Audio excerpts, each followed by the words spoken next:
magic moments in writing, and a work in progress. Hello and welcome back to my writing journey. I'm Byerrum and I'm working on my 14th novel. Happy to talk to you today, share with you my ideas, my thoughts, whatever crops up in the writing world. Today I'm thinking about magic moments, the magical moments you discover in writing when you weren't expecting them.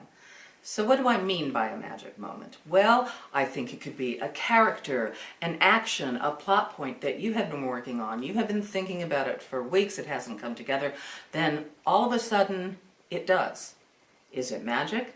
Not really. I think it comes from a lot of hard work and research and thinking on it, and sometimes it just takes sleeping on it. If you sleep on something, some days you wake up and it's there. So the magic moments are ones that you need to recognize. You need to accept them and acknowledge that what a great treat it is to have a magic moment.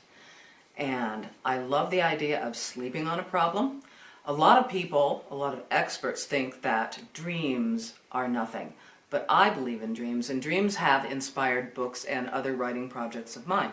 For instance, my children's book, Sherlock Holmes, 8 Arms of the Law, came to me in a dream, the idea for it.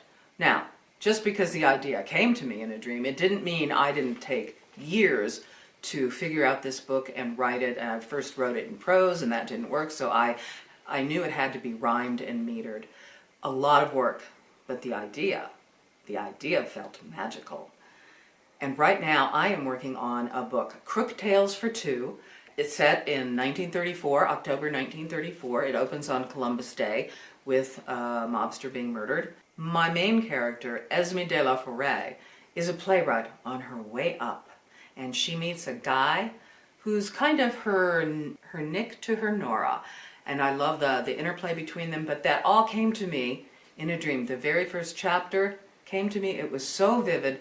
The details were amazing, the colors were vibrant, they were technicolor, and I could not let go of this dream. It was fascinating to me. So I started to write it, and I am finally at about the 2/3 of the way through because I have been battling with transitions, working very hard. They're not magic, but every once in a while it feels that way. So I have found that when I read something, finding parallels in the history helps keep you grounded. And because I was a reporter, I always look for something that feels real or could have been real. Now, some people think that reporters don't find the real, but believe me, they do. And odd things that happen in this world are more than imagination. So, as an example, I have written that my mobster, a former bootlegger trying to get out of the clutches of the mob, is shot to death in a school on Columbus Day, an empty school on Columbus Day. Pretty soon in the New York Times 1934 October editions, I found this article, Racketeer Slain in Midtown Street. It had a lot of interesting details, nothing that directly parallels what I wrote, but it tells me what I have written is possible. Another example is that a few days later, I read a story, and I had already written that the driver for the mobster is murdered in his car. And a few days later, I did see this, that a man was found shot to death behind the wheel of a car, and it was not necessarily tagged as a mobster's, but they said that this car had been kidnapped, which I thought was a lovely turn of phrase, and the car was being held for ransom. But the upshot was somebody died, and afterward, nobody saw anything, nobody heard anything. It's exactly the same sort of thing you could read in today's papers. And finally, having a lot of fun with the character of Esme, who's got to go to a lot of premieres on Broadway and hang out in the theater world. It's glittering, it's enticing. You gotta be well dressed, and you know I was going for that, don't you? I came upon the idea that she's not wealthy, and she's obviously a playwright, but she is working in a theater, and that's how she gets her into getting a play done. But she is working in a theater that has recently had a terrible flop play. The producer is so upset, he spent a ton on the costumes.